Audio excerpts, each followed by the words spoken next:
Hungry Dads, a couple of guys who started a podcast as an excuse to bring snack food into the house. On this week's show, it just sits there and just collects like a log at the bottom of a river. Snacking on the crapper. Does this involve the Golden Corral buffet? They just tasted like old sloppy. It's the saddest moment on Hungry Dads. What is going on? Hello and welcome to episode 65 of the Hungry Dads podcast. I'm Rod Budget. I'm Hugh Gallen. We're very happy to have a fellow Hungry Dad on the podcast with us tonight. We're welcoming Tim. He's in the same boat as us. He's a hungry dad, and I think he has a lot of insightful things that he can share with us. And one of the things I'm most excited to do with Tim is just to bounce some of our Hungry Dads philosophies off of him, if this kind of stuff we're saying resonates with him, or if we're full of crap. It's a Hungry Dads focus group. I'm an enchanter. By what name are you known? There are some who call me Tim. Ladies and gentlemen, the Hungry Dads are very happy to have a guest in the studio tonight. With us is Tim. Greetings, Tim the Enchanter. Greetings! What manner of man are you? Tim is a dad. Yes, I am a dad. Tell everyone a little bit about yourself. I'm a father of three. My youngest, she's only 20 months old. Then I have a 6-year-old daughter and then an 8-year-old son. After serving 14 years in the military, my wife and I decided for me to stay home. So I am a stay-at-home father. The distinction that you have that neither Rod nor I have is, number one, you're a veteran, so thank you for your service. That means a lot to us. And perhaps as harrowing or more harrowing is you're a stay-at-home dad. Yeah, and surprisingly, we haven't really just sat down with another kind of hungry dad and talked about parenting and food. We've had a lot of celebrities on so far, but this is our first chance to talk to someone else like us. Tim, what we like to do when a guest comes in is just to get the pulse of where they stand with certain important issues. We play a little game we call Quick Hits. I don't know if you're familiar with Quick Hits. Oh, I am. What we do with Quick Hits is we throw out a simple question, an either-or question. We do them in rapid-fire succession. We each going to want to pick our answer relatively quickly. We will circle back and have the chance to explain ourselves. So we'll start with a simple, straightforward one, and then we're going to get into a couple that I'm anxious to ask Tim about because we've never taken the pulse on these things from another type of dad, a military dad, a stay-at-home dad. With that, let me just get off into one that's really important to me, cereal dust. Everyone knows what I mean by cereal dust. It's the stuff at the bottom of the cereal bag. The cereal dust in your milk. Is that the best part or is that goopy and gross? Rod? That's the best part. Tim? See, I got to go with that's not so good. All right. We already have dissension. This is good. This is getting good. Cereal milk and dust is the best part, as far as I'm concerned. I'm an odd man out. Yeah, I know. Oh, see, this is why we need some dissension. We'll discuss. Or we'll just edit you out because you're clearly an idiot. Next quick hit. Covert eating. Is that a savvy dad strategy or a sign of a whipped man? Savvy dad strategy. See, I have to agree with Rod on this one. Savvy dad. Covert eating, I'm going to say it's a savvy dad strategy. I definitely am, although I think there's an argument for the other way. Next quick hit. Snacking on the toilet. I'm not that hungry, or, hey, you got to do what you got to do. You got to do what you got to do with some qualifiers, which we'll discuss. No qualifiers and quick hits yet. Just answer. Tim? I'm not that hungry. I'm sorry. Yeah, I'm going to say I'm not that hungry. Stealing kids' Halloween candy. Justified or greedy? Justified. I'm going to go justified. I'm going to go with greedy. Of course you are. I'm going to go with greedy. These next ones, really, Tim, they're just for you. Okay. I don't think Rod and I could a good conscience answer any of these, but we'll leave them for you. Military MREs. Better than we'd think or worse than we could imagine? Better than you could think. New one. Ah, okay. And looking forward to hearing about that. And basic training food. Decent meals or mostly slop? Decent meals. First meal back home. Home cooked or your favorite restaurant? Home cooked, definitely. All right, so let's circle back from the very beginning. Cereal dust and milk. Right off the bat, we had some disagreement, which is what we always like on the Hungry Dads podcast, some controversy. Rod and I said it's the best part, the cereal dust and the milk. Tim, you said it was kind of gross. I'll just start off with my take on it, which is I like the cereal dust and milk because one thing that isn't a premium for me is that my cereal is crunchy. I actually like that it gets a little soggy. And so I think the dust, it's instantly soggy. It's also concentrated with respect to flavor. So make mine cereal dust.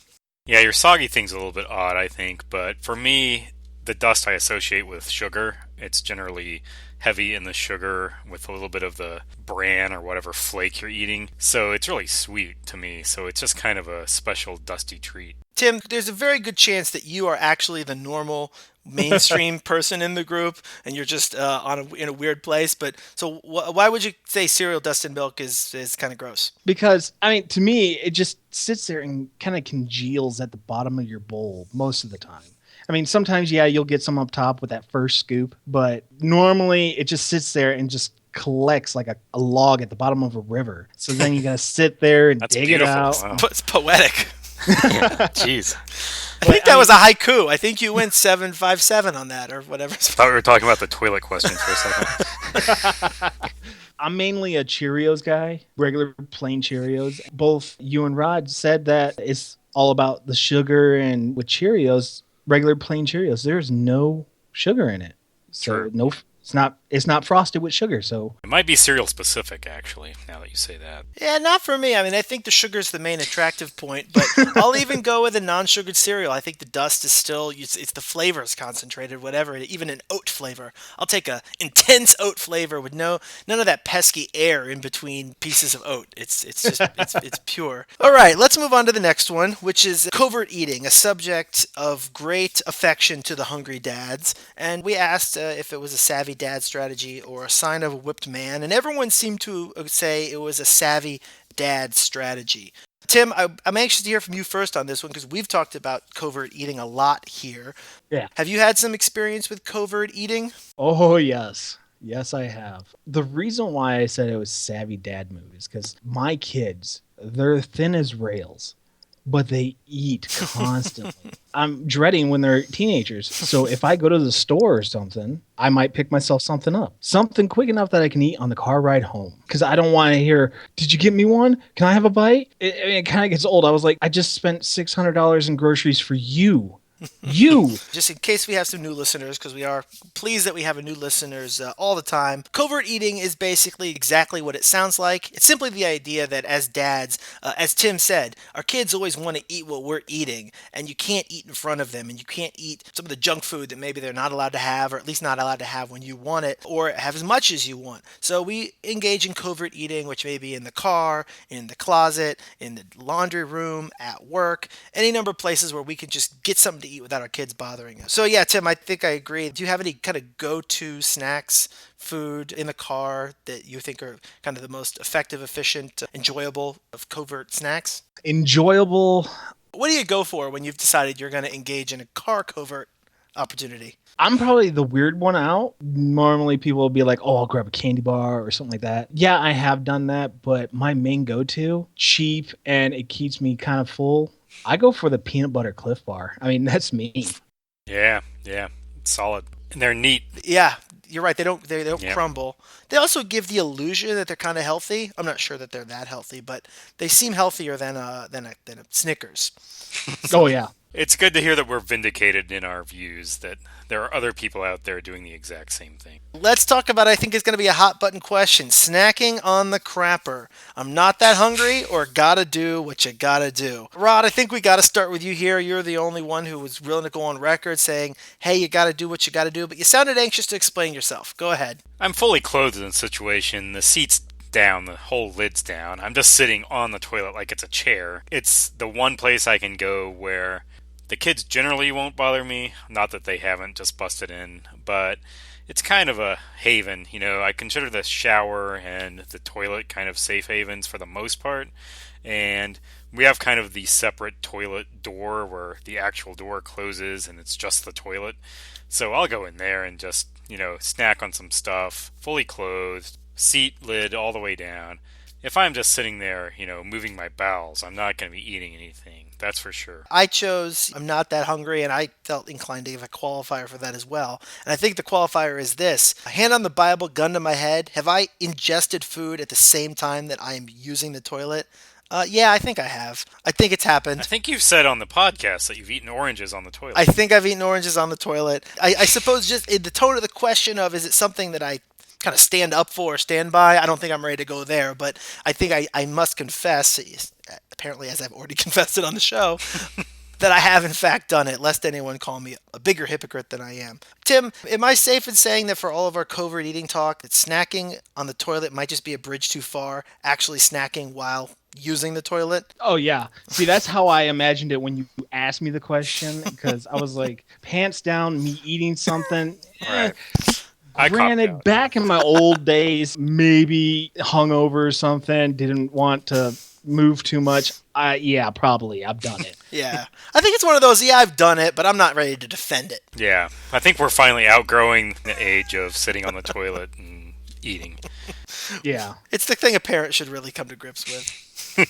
Yeah. But when Rod said that the toilet seat's down, I was like, I never thought about that aspect. And then Yeah. my answer's still the same. Okay. No. So the bathroom isn't a covert eating refuge for you, necessarily. No. It is now. Your newest It might tip. be now, yeah. And stealing kids' Halloween candy. You guys both said it's justified. Care to gang up on me with that one? Well, I'll say my kid doesn't need 700 pieces of candy, so I'm doing them a service by limiting their intake. It's not health food. And I know you can have a conversation with them and say you don't need this much, but that's just a giant headache. As you guys know, they're going to whine, they're going to complain. So it doesn't hurt anything if I slip a few in my mouth while they're in bed or stash several piles in my nightstand. Tim, do you steal the kids' Halloween candy? Honestly, yeah, my wife and I both do it. With our kids, we try not to give them too much sugar, but we know the holidays come around and the sweets get pushed on them big time. So we do give them their candy, but yeah, we'll sneak pieces out of there all day long. How old is your oldest again, Tim? He's 8. He's 8. Okay, so the 8-year-old seemed old enough to be able to do an accounting of sorts. Do you do you steal from him, or do you just prey on the younger ones at this point? Oh no, all the candy goes into one dish. Aha! Yeah. Communism in the Halloween candy helps Yeah. smooth out the theft of resources. We tried to keep it separate one year, but then that caused bigger fights and this other stuff. So we were like, no, all in one bowl. This is good advice because we don't have any that are that old yet, but I can see where that would come in. Yeah, that is actually helpful. Our knowledge and experience kind of ends with 6 years old, Rod? 5 years old. So yeah, so an 8-year-old, having the 8-year-old in the house, that's a good strategy, folks. Mix the candy in, creates a bigger specter of information from which they can draw. Now, do you remember, Tim, what candy caused some of the greatest controversies? What type of candies? The Skittles. Ah, We Skittles, had we had a house one time that were handing out the full size bag Skittles. those people are heroes, folks. Yeah, well, one of my kids ate theirs, and then the next day, the other sibling was eating theirs. And next thing you know, they're like, "You took my bag," and it just turned into a monstrous fight. Oh, that was Skittles I- war. I had to sit there and be like, "You ate your bag yesterday. She's eating her bag today. It's enough." And I'm guessing that kind of rational approach yielded no result in calming anyone down. Oh no. It was like two feral cats going at each other. It's funny, when you first said Skittles, I was a little surprised at that candy because I would have guessed something chocolate. But when you said it was full-sized, look, that's something to go to war with a sibling over, so I kind of get it. Full-size candy at Halloween is a major score, and even if you're misguided and young and not paying attention, if you think you've been screwed out of a full-size candy, yeah, I'd come out swinging too. Yeah. So you don't steal, Hugh? Should I queue up Battle Hymn of the Republic? Well, I think there's a couple of answers to this. I'm not going to say I don't steal, because I think I do, but I'm just honest enough with myself to say it's not justified. It's not honorable. It's greedy. It's self-centered. I'm doing it because I want to help myself, not protect my kids from the candy. That doesn't make it necessarily unjustified, but look, we're adults. We can get candy whenever we want, in whatever size and form we want. Surely, if there's anything that can be safe, it's a child's Halloween candy. But we cannot resist the draw of immediate available candy. And do I do it? Yes. Am I a little ashamed of it? Yes. If I have to walk my kids around to each of the houses until they're old enough to go out on their own, I see it as a taxation. Well, that's... You know, that- I've worked for it too. Even though I don't That's have a good. bag, Yeah. Actually, and you know what? And that justification is far more. Maybe it's just because it's capitalistic in nature. I mean, Rod was trying to fool himself into thinking he's helping his kids. But Tim, you're right. It's a legitimate tax. I mean, we put some effort into this. You've earned it. You've burned calories, for goodness sake, getting out there, taking those kids around. You've exposed yourself to risk. So I like Tim's justification better than yours, Rod. I'm not going to lie. Well, maybe you can have him on the show again. Every week. Hungry Dads with Hugh and Tim would be a whole new era. I have a quick question for Tim. When you're taking the kids around the neighborhood, do you ever run into the unattended cauldron or bucket of candy where someone just leaves a huge bucket out? Living on military bases, you get that all the time. Yeah. And you would not believe, you just start off, the first house you go to, unattended bucket says take 1 or 2 pieces, please, and the whole thing's gone. Yeah. And as an adult, would you ever take candy for yourself from these unattended buckets? No, I might take them from my kids, but I won't take it from us. You're an honorable man. That is honorable. Now, I'm not saying that I won't walk up there with my kids and be like, hey, that one looks pretty good. Yeah. Oh, lead them a little bit. Absolutely. Oh, yeah. All right, Tim. So I'm anxious to hear a little bit about something we have no exposure to, and that's military food. So tell everyone real quick what an MRE is, and then tell us why you think, I think you said better than we think, but only the new ones. What is an MRE, and what are the best and worst ones?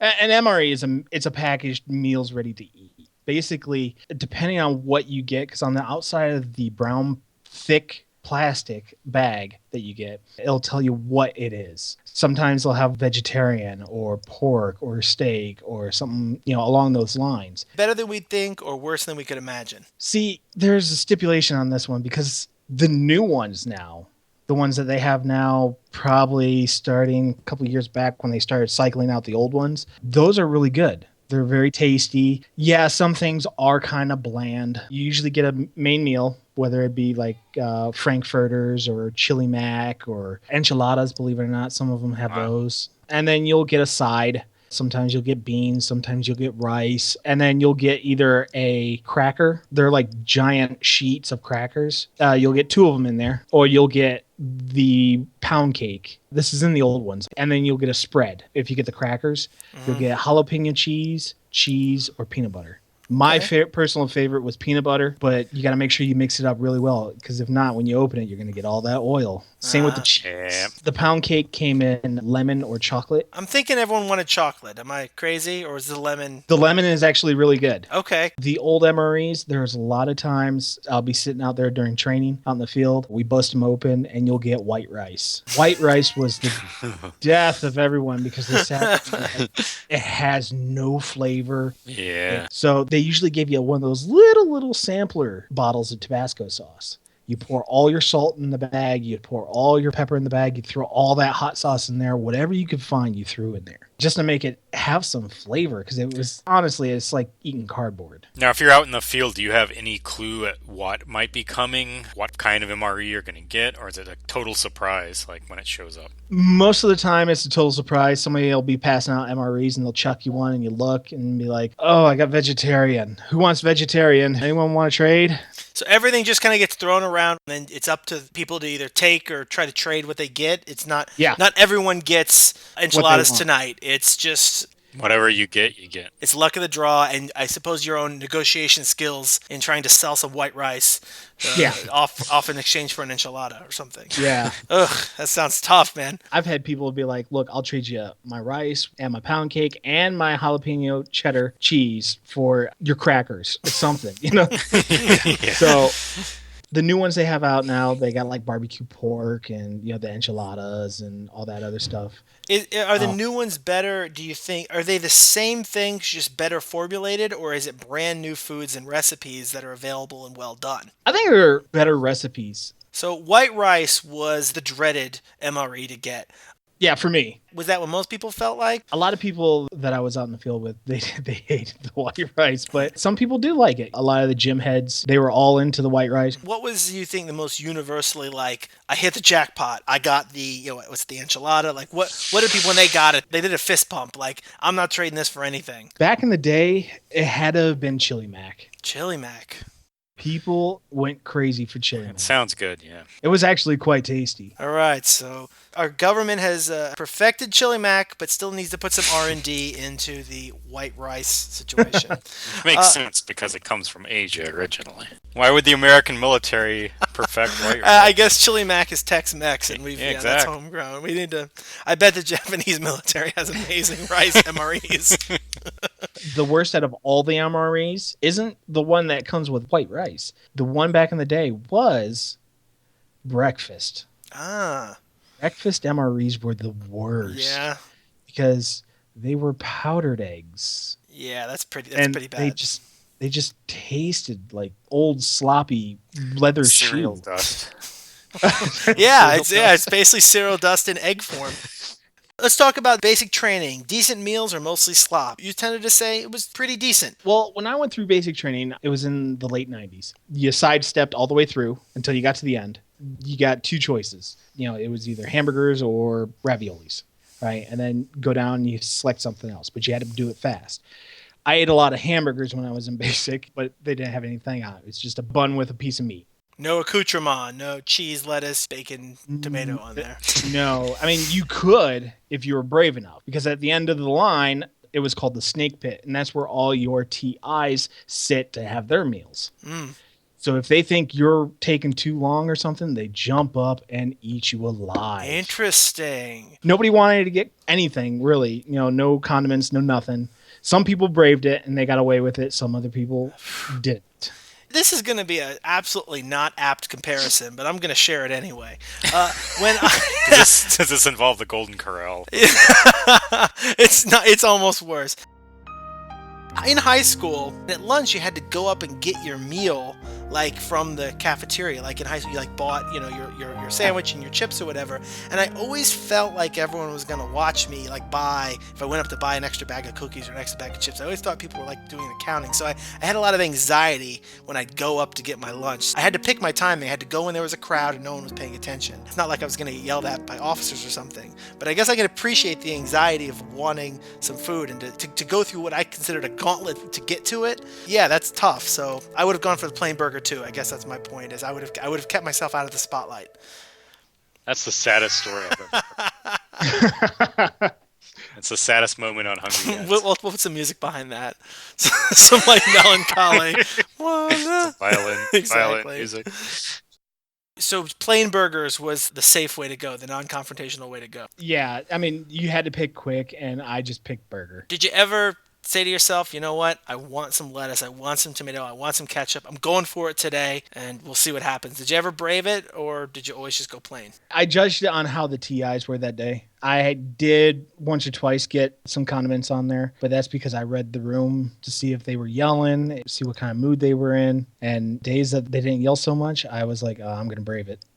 So the TIs are in a good mood. It might be a ketchup day. Otherwise, just take your burger dry. That's a very niche piece of Hungry Dad's advice, but I hope someone's able to use it someday. Yeah. And lastly, you went through basic and you went overseas. How long were you overseas, Tim? 3.5 years. Oh my goodness.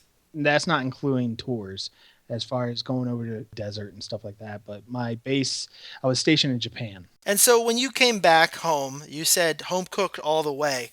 What was the home cooked meal you're looking forward to the most when you come back home? When I came back home, I think it was my grandmother's goulash. Because she right. made some killer goulash, and I still to this day don't have the recipe. She passed on before I could get it, so it's now dead in the water. The secret of the goulash has passed. I should know exactly what goulash is. Now, it's ground meat and noodles. Yeah, with chunky tomatoes. Some cheese, probably. You added that at the end. She didn't want to taint it. Yeah, it's one of those things that strikes me as delicious, but I'm not really sure what it is or where I've had it, other than I know I have. She kind of made it almost like a spaghetti where you put onions and mushrooms and stuff like that, but it seemed like it changed every time, but it was a good change, you know what I mean? So I requested that a lot from her. Home cooked was the way to go when you come back. Was there any restaurant food that you did crave and you'd make a point to go get when you came back home? Yes. I grew up in the Northeast, so there's 2 stops I had to make. First was White Castle's. I'm a big White Castle supporter. I love White Castles. And the second one was Fazoli's. It's one of those fast food Italian restaurants. You get breadsticks for free. I don't think I know of Frizzolis. Well, we have one in Colorado, and then we had them up in Michigan. You were stationed in Japan for a while, you said. What's your take on Japanese food? Japanese food is excellent. I love it. I haven't been there in so long, so a lot of things changed, but my favorite places to go, they're called yakinikus. You pay 1,500 yen, which is like $15 in American. You go in there, you give them $15. It's an all you can eat. You get a big platter of meat, a bowl of rice, and a drink, and some sauce. And you cook your meat right there in the center of the table. You cook it. So if you wanted it medium rare or rare, you could have it like that. And the rice is there. So as soon as you pull your meat off, you lay your meat on your rice, crimp it together so where the meat rolls around the rice, and then you dip it in your sauce and eat it. That sounds pretty solid. But the ramen shops there were excellent. Good thing about Japan is you don't need to speak the language to order the food, because every place you go, when you look at a menu, you just point to it and they'll give it to you. They have pictures of everything. And it's so delicious. Yeah, it's a good thing you like the food, because if you didn't, I think that'd be a tough assignment. I did have McDonald's while I was in Japan. I know you guys have talked about McDonald's lots of times with your experiences of using the automated teller. Yep, the touch screen, yep. Well, in Japan, it is a whole new experience. Believe it or not. All robots in Japan? It's not. Unfortunately, you would think they would have all robots, but it's Women not. robots. The thing that stuck out to me was that there was a burger they had. It was like kind of like a quarter pounder almost, but it had a fried egg on it. I'm a fan of the fried egg on burgers. Oh, yes. Interesting. Now, is fried with runny in the middle, or like is the yolk runny on this egg, or is it fried through? It's a little bit runny, but it's not like sloppy runny. Rod, how do you take your egg on a burger? On a burger? Yeah, kind of like that. Mainly fried, but a little bit of run. But if it's too runny, it's just a complete mess. It's also a French thing. I've had it, I think, at like French brunch type places. Ooh la la, Rod, you're always bringing up your. I'm very sophisticated. Trying to class this place up with your Francais. I ate it on the toilet, I think. But I think the most interesting thing that I can say about Japan, every time there's a festival, it seems like every other weekend there's a festival for something. There are just lines of people with their stands up cooking something. So you could spend a fortune out there just at one festival. And going into a gas station, you walk in there and they got these buns. They're kind of like sticky on the outside. They're all white buns, but they'll usually have something in the middle, and they're so soft and so moist. I love those. Those were like 1 or 2 hundred yen, which is like $1 or $2. Can you find those in Colorado anywhere? I wish. Our first Hungry Dads road trip should be to Japan. We'll gather our legions of fans Our petty and get a cruise boat. Hungry Dads! Visit our website at hungrydads.com. Follow us on Twitter at hungry_dads. This has been a Hungry Dads production. We're titling this episode, the Smelly Freak. You're going to be... We don't know you, but we just need a name.